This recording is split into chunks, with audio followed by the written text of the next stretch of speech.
নমস্কাৰ। যোৱাকালি মেট্ৰিকৰ ফলাফল ওলালে। আমাৰ ল'ৰা এয়া মৃন্ময় বৈশ্য নমস্কাৰ, মোৰ নাম শ্ৰী মৃন্ময় বৈশ্য। দ্বিতীয় বিভাগত উত্তীৰ্ণ হৈছে।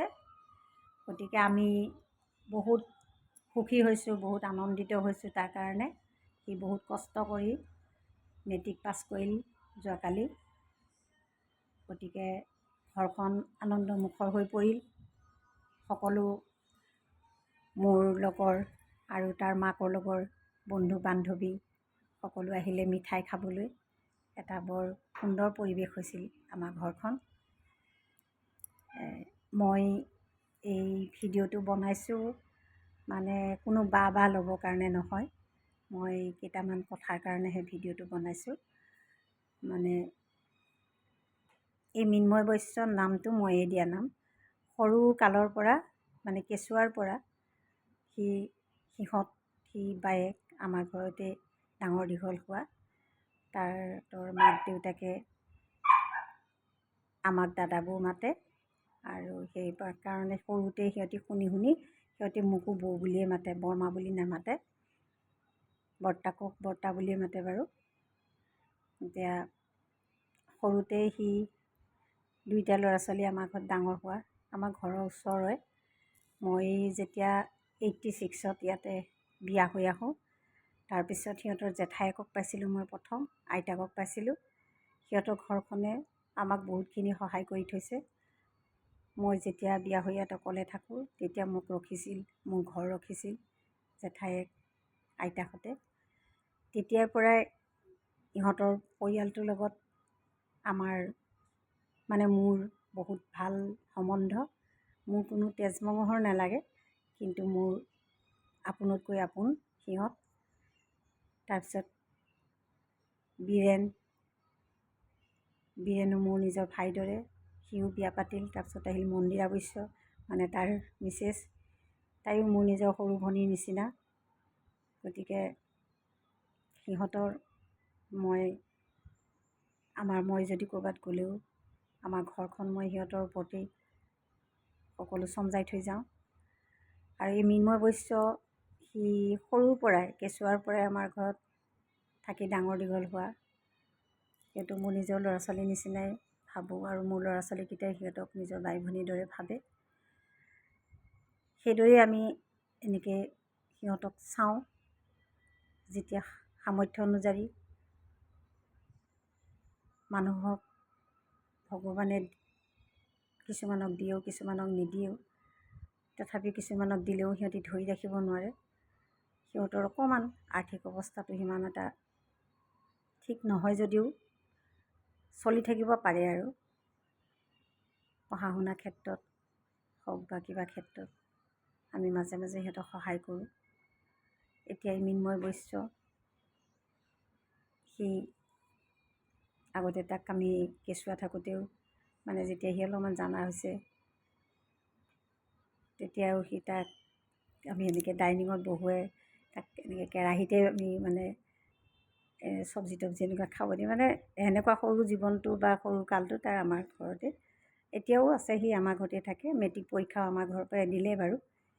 এতিয়া কথাটো হৈছে কি, মানে তাক আমি ইয়াতে পঢ়ুৱাইছোঁ, টিউশ্যনো দিলোঁ। যেতিয়া দেখিলোঁ সি ক্লাছ 10 পালে বা 9 পালে, 9ৰ পৰা তাক আমি অলপমান বেছিকৈ জোৰ দিলোঁ। কাৰণ ক্লাছ 10ত ল'ৰা মানুহ বুলি নহয়, ছোৱালী মানুহ পঢ়িব লাগে ভালকৈ। পঢ়া শুনা নকৰিলে আজিকালি চলিবলৈ শিক্ষা নহ'লে চলাটো বহুত অসুবিধা হয়। শিক্ষা জ্ঞান এইকেইটা বস্তু বহুত দৰকাৰী। আৰু জ্ঞানটো আহৰণ কৰি থ'লে, শিক্ষা লৈ থ'লে সেইটো কোনো কাৰোৰ পৰা কাঢ়ি নিব নোৱাৰে। সেইটো নিজৰ কাৰণে সময়ত সকলো বিপদত সহায় কৰে। আমিও তাক চালোঁ, টিউশ্যন দিলোঁ।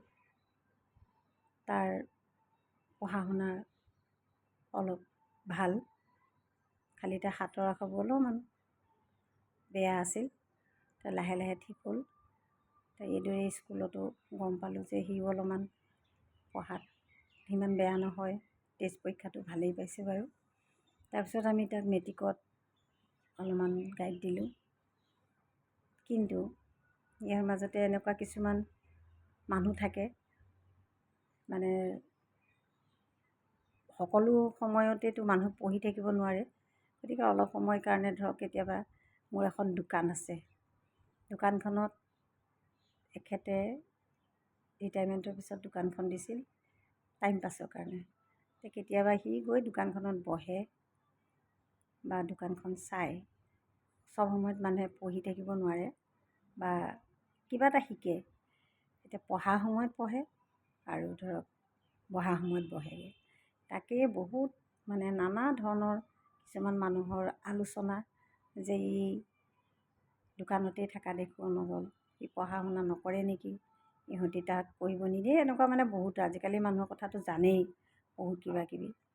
তথাপি আমি তাক কওঁ সেইকাৰণে যে ভালকৈ পঢ়, মেট্ৰিকটো ভালকৈ পাছ কৰ, যাতে দহে কথা ক'ব নোৱাৰে। কাৰণ তই যদি মেট্ৰিক ফেইল কৰ আকৌ আমাৰে বদনাম হ'ব। তাকে ভাবি সিও বহুত কষ্ট কৰিলে, বহুত চেষ্টা কৰে। ৰাতি সি 11:30মান বজালৈকে পঢ়ে আৰু ৰাতিপুৱা মই 5:30মান বজাত উঠাই দিওঁ তাক। ইমান পঢ়িবও দিয়া নাছিলোঁ।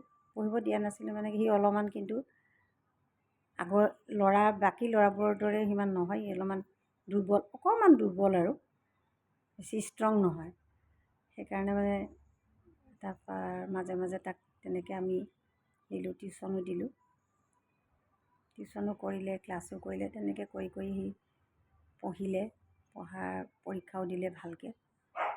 মই কিন্তু তাৰ ওপৰত বিশ্বাস হৈছিলে যে সি মেট্ৰিক 3rd ডিভিজন নহ'লেও 2nd ডিভিজন সি পাব, মই বিশ্বাস কৰি আছিলোঁ। আৰু মোৰ বিশেষকৈ মই ভগৱানক বহুত বিশ্বাস কৰোঁ। তাৰপিছত যোৱাকালি যেতিয়া মেট্ৰিকৰ ৰিজাল্ট ওলাব গম পালোঁ, আগদিনা ইলেকশ্যন গ'ল, কালি ৰিজাল্ট। ৰাতিপুৱা তাক ক'লোঁ যে তই গা পা ধুই আজৰি হৈ ভগৱানৰ ওচৰত দুডাল ধূপ জ্বলা। সিও জ্বলালে। কথামতে সি কাম কৰে, কথা শুনে, নুশুনাকৈ নাথাকে বাৰু। আৰু ময়ো গা পা ধুই আগতে যিটো সদায় নিয়ম কৰোঁ সেই নিয়মৰ মতেই গোঁসাই ঘৰ দি কৰি চাকি ধূপ জ্বলালোঁ। জ্বলাই কৰি সেই সময়টোলৈ বাট চালোঁ, যিটো সময় নেকি আমাৰ কাৰণে বহুত বহুত মানে বহুত বহুত মানে এনেকুৱা ধৰণৰ ইম্পৰ্টেণ্ট, মানে বহুত বেছি দৰকাৰী এই সময়টো। সেই সময়ৰ কাৰণে তাৰপিছত মোৰ ছোৱালী বেংগলোৰত থাকে, তাইক তাৰ নাম্বাৰ পঠিয়ালোঁ। তাই ৱেবছাইট খুলি থৈছে, বাৰে বাৰে ফোন কৰোঁ, তাই কয় মা মই ৱেবছাইট 3টা খুলি থৈছোঁ, 10:30 ৰিজাল্ট ওলাব। তাৰপিছত 10:30 ৰিজাল্ট ওলালত তাৰপিছত তাই কৈছে মা বাবুলা, আমি তাক বাবুলা বুলি মাতোঁ, বাবুলু। তাৰপিছত ৰিজাল্টটো যেতিয়া আহিল তাই চিঞৰিছে যে মা বাবুলা 2nd ডিভিজন পাইছে, সংস্কৃতত সি 71 পালে।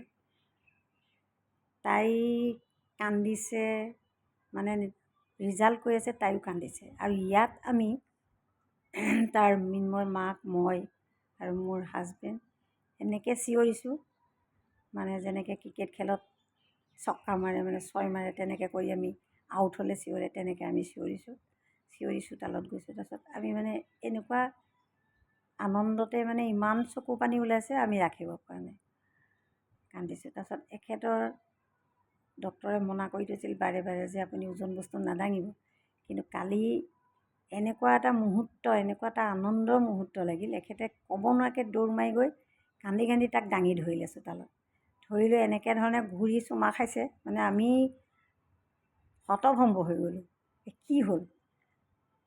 ডাক্তৰে মনা কৰাৰ পিছতো মানে মনৰ জোচত আনন্দতে মানে এনেকুৱা এটা আনন্দ লাগিছে, যেতিয়া মোৰ ল'ৰা ছোৱালী, আমাৰ ল'ৰা ছোৱালী তিনিওটাই এইদৰে মেট্ৰিকত পাছ কৰি আমাক আমাৰ জীৱনলৈ যিটো সন্মান কঢ়িয়াই আনিছিল, আজি সিও আমাৰ ঘৰতে আমাৰ তত্ত্বাৱধানত থাকি সন্মান কঢ়িয়াই অনাৰ কাৰণে আমি বহুত গৌৰৱ অনুভৱ কৰিছোঁ।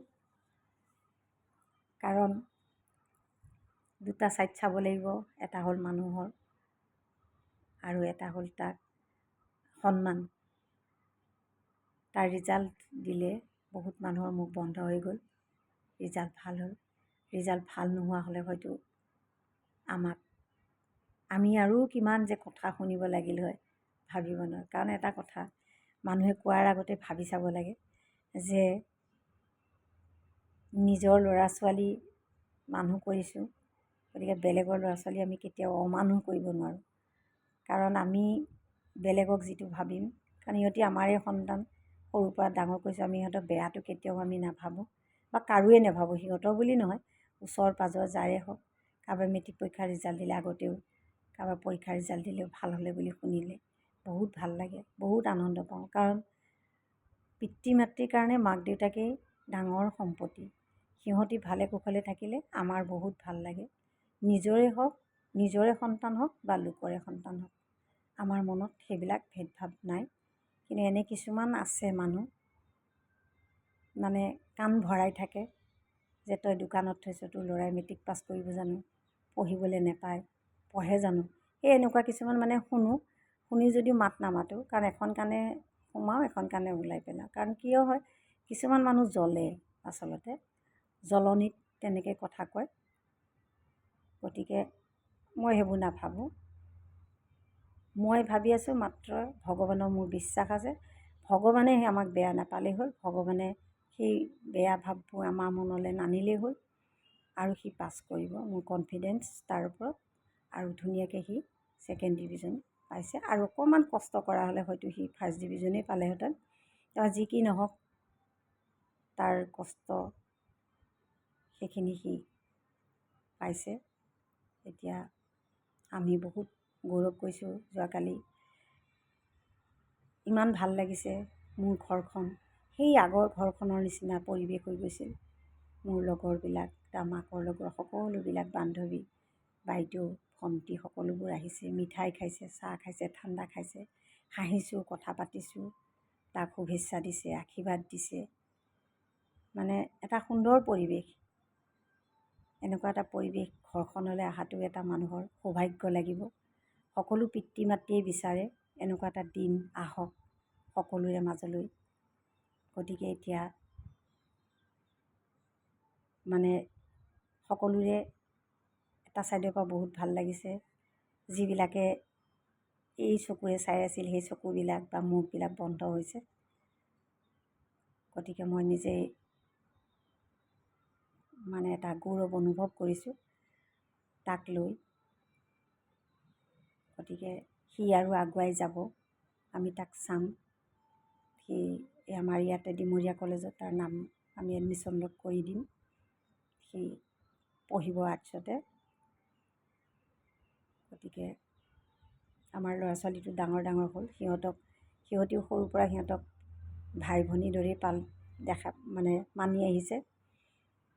মন্দিৰা তাৰ মাক বহুত সৰু ছোৱালী, সৰুতেই বিয়া হৈছে। মানে তাইও মানে সি মোৰ লগত থাকে কাৰণে মানে তাই অনুভৱ নকৰে।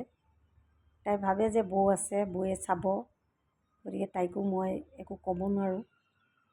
তাইও সংসাৰখন চলাব লাগে, সকলোবোৰ চাব লাগে। তাই আগতেও ল'ৰা ছোৱালী পঢ়াৰ পৰা কিতাপ বহি কিনি দিয়ালৈকে সকলোখিনি তাই কৰে। গতিকে ভগৱানে সেইখিনি ফল দিলে। আজি এতিয়া আৰু এটা ইয়াতে কথা কওঁ, এই যে দোকানত বহি থকা বা এনেই থকা, ঘৰত থকা, সেইটো বেয়া নহয় কেতিয়াও। কাৰণ সি যদি আমি যদি তাক হয়তো এনেকৈ নাৰাখা হ'লে, সি বাহিৰত ওলাই গ'লে হয়তো কিবা কিবি এটা দুটা বেয়া বদ অভ্যাস শিকিলেহেঁতেন, হয়তো মোৰ ভাৱ। গতিকে সি আজি ইয়াতে থাকি নিজেই যিখিনি বুজিছে, দেখিছে, শিকিছে, গতিকে সেইটো মানুহে বুজি নাপায়। মানুহেতো ঢেৰ ক'ব, কেনেকৈ সিহঁতৰ ঘৰখন চলিছে, কেনেকৈ খাইছে, কেনেকৈ আছে, ক'ত আছে, কেনেকৈ পঢ়িছে, সেই কথাটো কাৰো চিন্তা নাই। কোনেও আজিলৈকে নুসুধিলে। মেট্ৰিক পৰীক্ষাৰ সময়ত আহিছিল ওচৰৰ কোনোবা দুগৰাকীমান, কলম এটা দিছে। স্কুলৰ টিচাৰ কেইগৰাকীমান আহিছিল, কলম দি আশীৰ্বাদ দি গ'ল। স্বয়ং স্কুলৰ হেডমাষ্টৰেই ভাবিছিল নেকি সম্ভৱ দেই মোৰ মনত সি পাছ নকৰিব বুলি, কিন্তু সি পাছ কৰি দেখুৱালে। ভাল লাগিল, বহুত বহুত ভাল লাগিছে। এতিয়া তাক আমি যি হৈ গ'ল হৈ গ'ল, বেলেগৰ কথা এতিয়া আমি কাণো নিদিওঁ, চকুও নিদিওঁ। আৰু এটা কথা কি, নিজৰ কাণেদি নুশুনা কথা বিশ্বাসো নকৰোঁ মই। নিজৰ কাণেদি যেতিয়া শুনিম কেতিয়াবা, তেতিয়াহে মই মানুহৰ কথা বিশ্বাস কৰোঁ। তথাপিও কয় বহুতে, আপোনালোকৰ দোকানত আছে, কিয় ৰাখিছে, পঢ়া শুনা কেতিয়া কৰে। তাকো কেতিয়াবা কোনোবাই বহি থাকোঁতে কৈ যায়, ঐ তই কেতিয়া পঢ় জানো, সেনেকুৱা কিছুমান মন্তব্য দি যায়, আমি শুনো। তথাপিও তাক কওঁ যে মানুহে কোৱাটো কৈ থাকিব, নিজৰ কামটো নিজে কৰি যাবি। আৰু সেইমতে সি পঢ়িলেও, আৰু মোৰ মানে এনেকুৱা ধৰণে বিশ্বাস। আৰু সি যেতিয়া পৰীক্ষা দি আহিলে এটা লক্ষণ দেখা পোৱা যায় যে সি পাছ কৰিব। কিছুমান ল'ৰা ছোৱালী পৰীক্ষা দি আহিলে কয়, পৰীক্ষাটো সুধিলে কয় কেনেকুৱা হৈছে, নাই নাজানো, ৰিজাল্টেহে ক'ব, বা ইমান ভাল হোৱা নাই। কিন্তু সি কৈছে ভাল হৈছে বুলিয়ে সদায় মই শুনিলোঁ তাৰ মুখত। গতিকে অনাগত দিনবোৰ তাৰ যাতে ভাল হয়, তাক সদায়ে বুজাওঁ, কওঁ যে দেউতাৰতো অৱস্থা নাই, মাৰ দেউতাক চাব লাগিব, তই ল'ৰা মানুহ, ঘৰখনৰ এটা ল'ৰা, গতিকে ভালদৰে পঢ়া শুনা কৰ। এতিয়াও তাক কৈছোঁ যে কলেজত যাবি, যেনেকৈ এতিয়া ক্লাছ 5ৰ পৰা সি ক্লাছ 10লৈকে যিদৰে থাকিলে হাতত এটা মোবাইল নোহোৱাকৈ, ঠিক তেনেদৰে সি এতিয়া কলেজত গ'লেও হায়াৰ ছেকেণ্ডেৰীলৈকে সি সেইদৰেই যাতে থাকে বা ভাল সংগ পায়, যেনেকৈ মৃন্ময় বৈশ্য হৈ এতিয়াও আছে, যাতে পিছতো সি সেই তেনেকৈয়ে থাকে। সেয়ে মই ভগৱানৰ ওচৰত প্ৰাৰ্থনা জনাইছোঁ, ভালে কুশলে থাকক আৰু তাৰ উজ্জ্বল ভৱিষ্যত কামনা কৰিছোঁ। আমি ইহঁতক মানুহে বহুত ক'লেও আমি ইহঁতক এৰি দিব নোৱাৰোঁ, কাৰণ কেঁচুৱাৰ পৰা গোমুত ধুৱাই আমি ডাঙৰ কৰা, আমাৰ ঘৰতে থাকা। গতিকে আমি সিহঁতক চাবই লাগিব আৰু তাৰ অনাগত দিনবোৰ উজ্জ্বল হওক, ভৱিষ্যত উজ্জ্বল হওক, তাৰি ভগৱানৰ ওচৰত প্ৰাৰ্থনা জনালোঁ। ধন্যবাদ।